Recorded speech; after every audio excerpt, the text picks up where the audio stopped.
Human appeal on the ground here in Bangladesh, in Cox's Bazar, which is just miles away from the area where the Rohingya Muslims have now fled the border and coming over to find refuge. This is the disaster that the UN had described as ethnic cleansing. 500,000 people coming into an area where there is poverty already, and they're now having to cope with people fleeing violence, people who don't speak the same language. The problem here in Bangladesh is absolutely huge.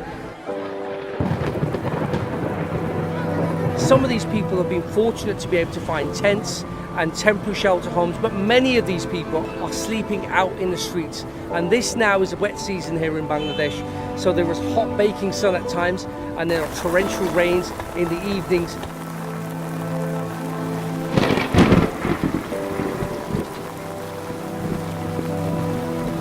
The grounds of these camps can be only described as a mixture of mud and feces. There are people walking around barefoot. When the children are picking up these sort of diseases, it really does magnify the problem even greater. These people need refuge. These people need some shelter over their heads to be able to sleep at night safely.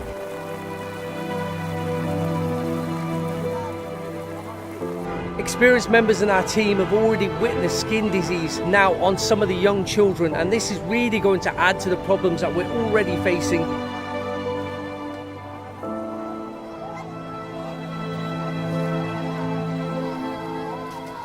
Many of the people that we've witnessed entering into the camps are already wounded. They've reported gunshot wounds, they've reported wounds from some of the landmines. And remember, not only that, we're now witnessing infighting within the camps. People are now getting injured because of desperation of trying to get food and taking it back for their families. We came across a man just yesterday who had a head injury. Over the past few days, we have witnessed with our own eyes some heartbreaking stories. Some of the old people that we've seen here who really should be resting in their homes are now finding themselves in a foreign country where they don't understand the language, walking around some of the camps, not knowing where they are, just searching and scrambling for food. And because they're old and frail, sometimes they find themselves at the end of every single food distribution, and it's just heartbreaking to see.